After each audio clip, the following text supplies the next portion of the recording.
The largest change for any business person, any owner of a business is to actually become an owner and not just an operator.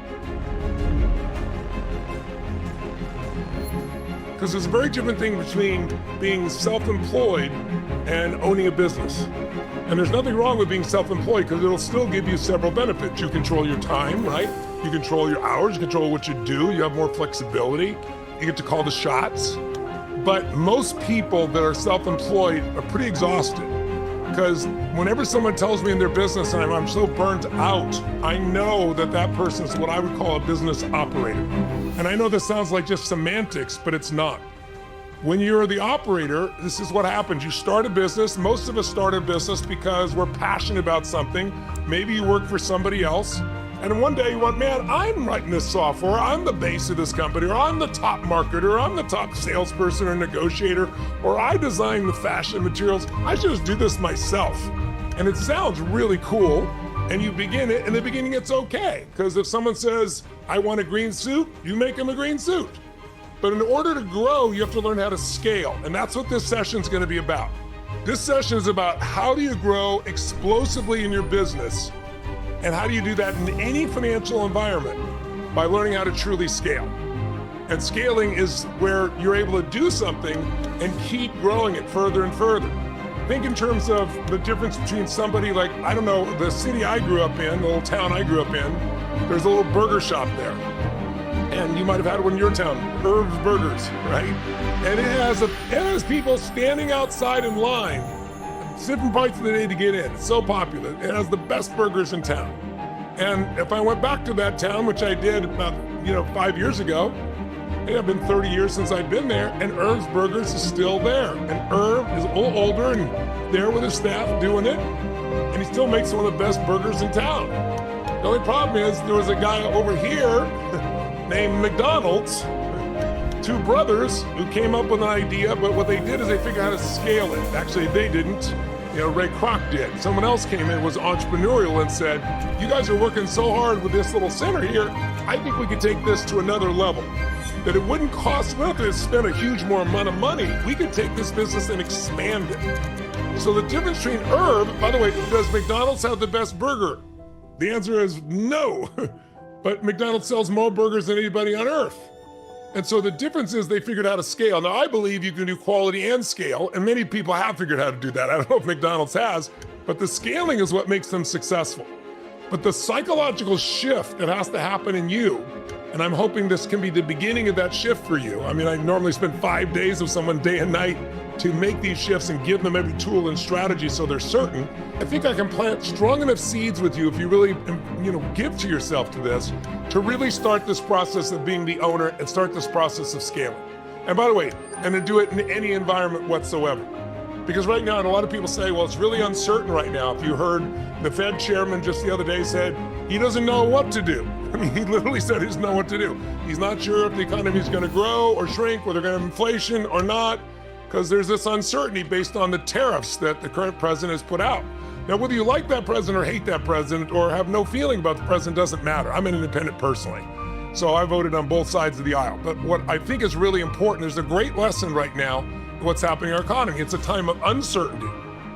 What do most people do when they're uncertain? Nothing. They hold back, they pull back.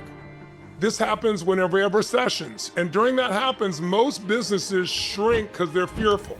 But when you shrink based on the fear, it becomes a self-fulfilling prophecy. And pretty soon, it's hard to get going again.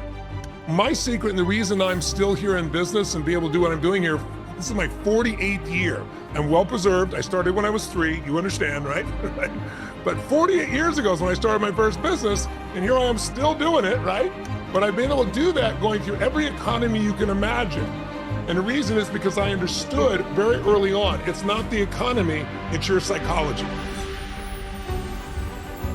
The most important key in your business is to become an owner, but also that when people are fearful, that is your opportunity. When people are uncertain, that is your opportunity. You can't allow yourself to stay in fear. It's okay to be fearful, that's called being human. It's okay to get uncertain, but when you feel it, you've got to push yourself through it. It's like, when the people say, when you're going through hell, what do they say? Keep going. That's the secret. And if you keep going, you get to the other side. So there's a certain amount of relentlessness you need to have. And you've got to learn really how to put yourself in a position where you see beyond the moment, right? People only see this moment, usually make mistakes. You need to see beyond the moment, because when this all happened, the stock market compressed, people freaked out, and a lot of people sold their stock, and all across the news, they said, oh my God, we've lost $13 trillion in value. The president's destroyed the country, right? And again, I'm not promoting the president. I just want you to think beyond the headlines, because otherwise you'll be suckered into being in fear. Because if it isn't this president, it'll be something else. It'll be COVID. It'll be the environment. It'll be some reason why you can't succeed, and you should be fearful and live in this place, because fear sells. If you're in a position where you're walking by in the old days, I'm old enough to remember newspapers, and sure enough, you go by and there'd be a headline. And if the headline said, great weather this weekend, you smiled and kept walking. If it said big storm coming, you put your 50 cents in and you got it. Well, today it's in your pocket following you on your phone, obviously, but they get paid every time you look, every time you click. And they know fear sells. That's why in the news business, they've always said, if it bleeds, it leads. If you're gonna be the owner of your business, the owner of your life, if you're gonna compete and be strong, you gotta manage this and this. Your head and heart. You got to learn how to manage your state. You got to learn to really think like an owner, not like an operator that's freaked out. An operator, by the way, is trying to do everything themselves, because they go, I can't hire anybody else, I can't afford them, or I can't hire anybody else because, they won't be as good as me. And all those things probably are true in the beginning, but there's a way around them if you're resourceful, and if you're relentless, if you're creative enough. 80% of success is psychology, mindset, the emotion, the beliefs of a person. 20% of determining their success is strategy.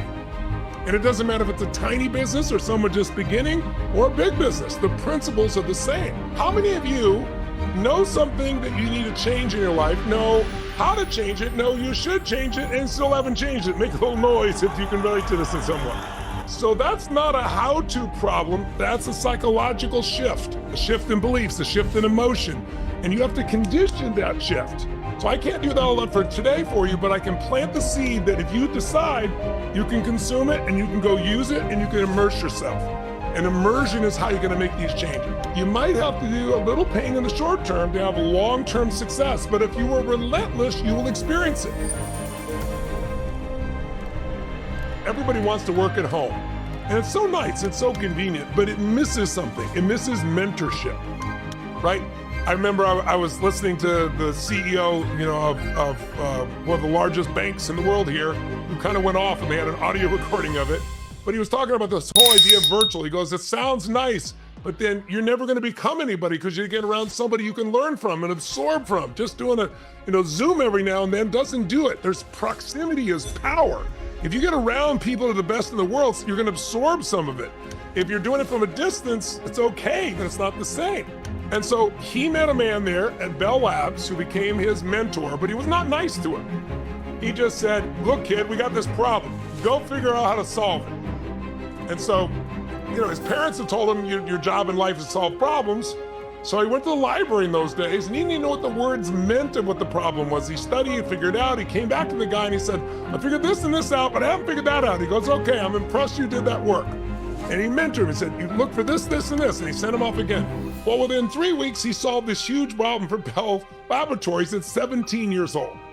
And they said, this kid's a genius. No, his genius was relentlessness. His genius was he wouldn't give up. His genius was he was so hungry and driven that he was willing to do whatever it took. But then he kept coming back to this guy. And because he kept coming back to the mentor with hard work and results, the guy took an interest in him.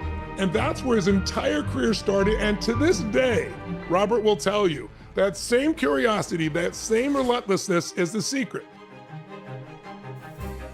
Leaders are those that get results. What makes you a leader is not your age, it's not your position, it's your ability to get results, especially when other people aren't getting it. But if leaders are about getting results, the question you have to ask yourself is, how do you get results? And the answer is you solve problems. Our job as leaders of our businesses, of our families, of our lives, is to solve problems. Now, by the way, I hear people all the time. I tell people, you know what people's biggest problem is? If you ought to say, what's people's biggest problem? Most people's biggest problem, I'll tell you what it is. They think they shouldn't have any, right? Problems are a sign of life. Problems are designed to sculpt our souls. Without problems, we don't grow as much. We don't want them, but they're there for a purpose. They're not there to torture you. Now, if you're in business, you have problems. If you don't, you're not in business or you're ignorant, right? Now, you might call them challenges. That feels better. So if you don't have one, or if you don't have some problems, you should get on your knees and beg for some, because you're not going to be here very long. Think of it this way. There's a problem, and then most people ignore the problem, or they blame somebody for the problem, or they blame the world, or they blame the economy, or they blame themselves. Blame never improves anything. The only next step is you have to make a change.